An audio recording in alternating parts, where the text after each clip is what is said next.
परिस्रा करिबा बेले पढ़ी दियंतु एही तीनोटी शब्द।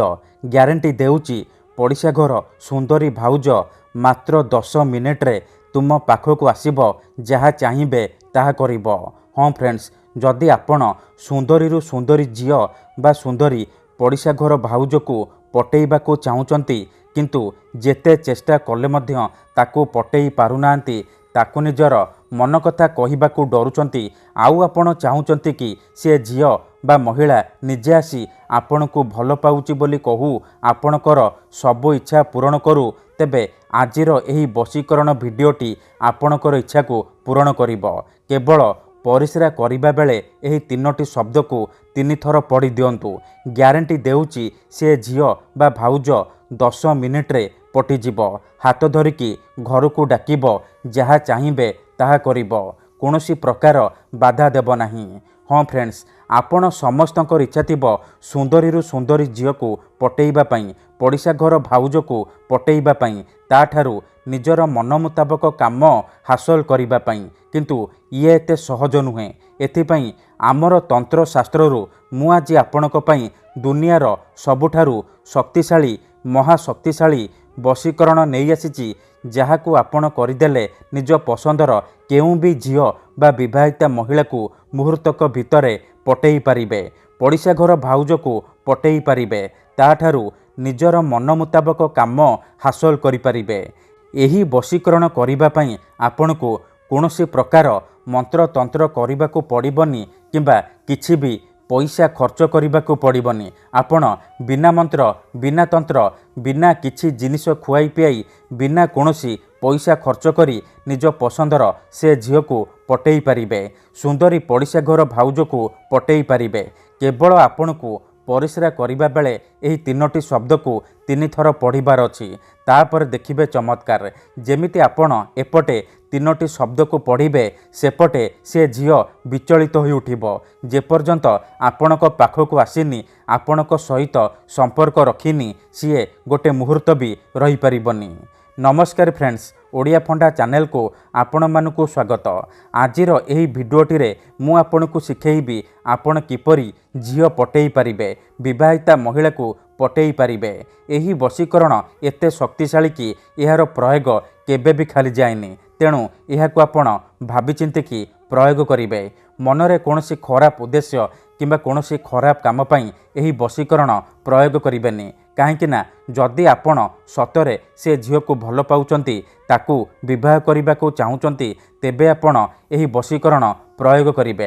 अन्यथा मनरे कोनोसी खराब उद्देश्य किंबा कोनोसी खराब काम पई एही वशीकरण प्रयोग करिबेनी, काहेकि ना परिस्रार एही वशीकरणर कोनोसी प्रकार काट नाही। मात्र थरे जेउ झियो बा महिला उपरे एही वशीकरण मात्र गोटिए थर प्रयोग करिदेबे, सीए सेही समय ठारू आपणक आड़कू आकर्षित हेबाकू लागिब, पागेली परी आपणकू भल पाइबाकू लागिब। आपण ताकू जहा कहिबे जेमिति कहिबे सी करिब, कोनोसी प्रकार बाधा देब नाही। तेबे एही वशीकरण साहाय्य आपण सासू नणद दियर भाउज काहाकू भी निज बसरे करिपारिबे, ताकू पटेई ताठारू मन मुताबक काम हासिल करिपारिबे।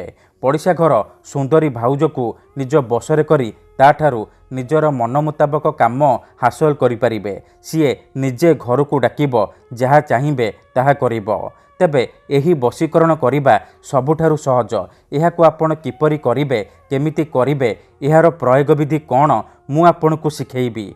परिस्रा करिबा बेले किपरि आपण तीनोटी शब्द को पढ़िबे मु आपणकू शिखेइबी। संपूर्ण प्रयोग विधि ठीक भाबरे शिखेइबी। जानिबा पई भिडियोटी को मूलरू शेष पर्यंत पूरा ध्यान सहित देखिबे। विधिटी जानिबा पूर्वरु आउ गोटिए कथा मने रखंतु, मंत्र तंत्र जंत्र वशीकरण ये एमिति सेमिति काम करेनी। मनरे संपूर्ण विश्वास निष्ठा आउ एकाग्रतार सहित आपणकू एही वशीकरण करिबाकू पड़िबो, तेबे जाईकी मु आपणकू ग्यारंटी देउची आपण जेउ झियो बा महिला को चाहिबे ताकू 100 रु 100% पटेई पारिबे। भिडियोटी को पूरा ध्यान सहित शेष पर्यंत देखंतु, प्रयोग विधि को ठीक भाबरे बुझंतु, तापर आपण वशीकरण करिबा पई जिबे। ठीक अछि, अधारू छाड़िकी पळेइले किंबा काटी काटी देखिले आपण किछि भी बुझी पारिबेनी। ପରେ ଆପଣ କମେଣ୍ଟ କରିବେ ଗୁରୁजी ଆପଣଙ୍କର ବଶୀକରଣ କାମ କରୁନି।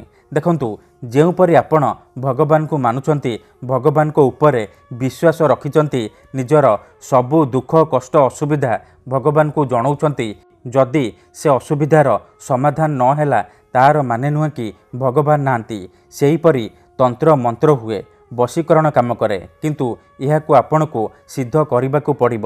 ପ୍ରୟୋଗ ବିଧିକୁ ଠିକ୍ ଭାବରେ କରିବାକୁ ପଡ଼ିବ।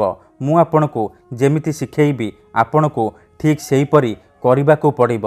ମନ୍ତ୍ର ଠିକ୍ ସେ ଉଚ୍ଚାରଣ କରିବାକୁ ପଡ଼ିବ। ତେବେ ଯାଇ ମୁଁ ଆପଣଙ୍କୁ ଗ୍ୟାରେଣ୍ଟି ଦେଉଛି ଆପଣ ଯାହାକୁ ଚାହିଁବେ ତାକୁ ନିଜ ବଶରେ କରିପାରିବେ। ତାଠାରୁ ନିଜର ମନ ମୁତାବକ କାମ ହାସଲ କରିପାରିବେ। ଠିକ୍ ଅଛି। ତେବେ ଏହି ବଶୀକରଣ ଆପଣ କିପରି କରିବେ, କେମିତି କରିବେ, ଏହାର ପ୍ରୟୋଗ ବିଧି କ'ଣ, ଚାଲନ୍ତୁ ଜାଣିବା। ମନେ ରଖନ୍ତୁ, ଏହି ବଶୀକରଣ ଆପଣ କେବଳ ଶନିବାର ଦିନ କରିବେ। ସୂର୍ଯ୍ୟାସ୍ତ ପରେ ସନ୍ଧ୍ୟା ସମୟରେ କରିବେ। ବିଧିଟି କରିବା ପୂର୍ବରୁ ଭଲ ଭାବରେ ହାତ ଗୋଡ଼ ମୁହଁ ଧୋଇକି ସଫା ବସ୍ତ୍ର ପିନ୍ଧିକି ଆପଣ ଏହି ବଶୀକରଣ ଆରମ୍ଭ କରିବେ। ପ୍ରଥମେ ଆପଣ କ'ଣ କରିବେ, ଖଣ୍ଡେ ସାଧା କାଗଜ ଆଣିବେ ଆଉ କଳା ରଙ୍ଗର କଲମ ଆଣିବେ। ତାପରେ ପ୍ରଥମେ କାଗଜରେ ସେଇ ଝିଅ ବା ମହିଳାର ନାମ ଲେଖିବେ ଯାହାକୁ ଆପଣ ନିଜ ବଶରେ କରିବାକୁ ଚାହୁଁଛନ୍ତି। ଆଉ ତା ତଳେ ଆପଣ 3ଟି ଶବ୍ଦ ଲେଖିବେ, ତ୍ରିଂ ତ୍ରିଂ ତ୍ରିଂ। ଏହି 3ଟି ଶବ୍ଦକୁ ଲେଖିବେ, ତ୍ରିଂ ତ୍ରିଂ ତ୍ରିଂ। ଏହି ଶବ୍ଦକୁ ଲେଖିସାରିବା ପରେ ସେ କାଗଜକୁ ନେଇକି ଘର ବାହାରେ କୌଣସି ଏକ ସୁନସାନ ଜାଗାକୁ ଯିବେ, ଯେଉଁଠାରେ ଆପଣଙ୍କୁ କେହି ଦେଖିବେନି କିମ୍ବା ଅଧାରୁ ଡାକିବେନି। ତାପରେ ସେ କାଗଜକୁ ତଳେ ମାଟି ଉପରେ ରଖିବେ ଆଉ ଆଖି ବନ୍ଦ କରିକି ସେଇ ଝିଅ ବା ମହିଳାକୁ ମନେ ମନେ ଭାବିବେ, ତାର ମୁହଁକୁ ନିଜ ମନରେ ଭାବିବେ। ତାପରେ ଆପଣ କ'ଣ କରିବେ, ସେ କାଗଜ ଉପରେ ପରିସ୍ରା କରିବେ।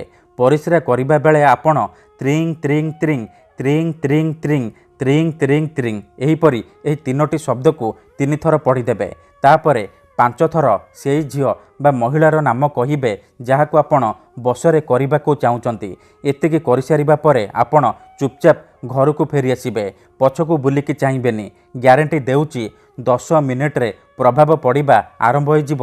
ସେ ଝିଅ ହେଉ ବା ବିବାହିତା ଭାଉଜ ଆପଣଙ୍କ ଆଡ଼କୁ ଆକର୍ଷିତ ହେବାକୁ ଲାଗିବ। ଯାହା ଚାହିଁବେ ତାହା କରିବ। କୌଣସି ପ୍ରକାର ବାଧା ଦେବ ନାହିଁ। ଧନ୍ୟବାଦ।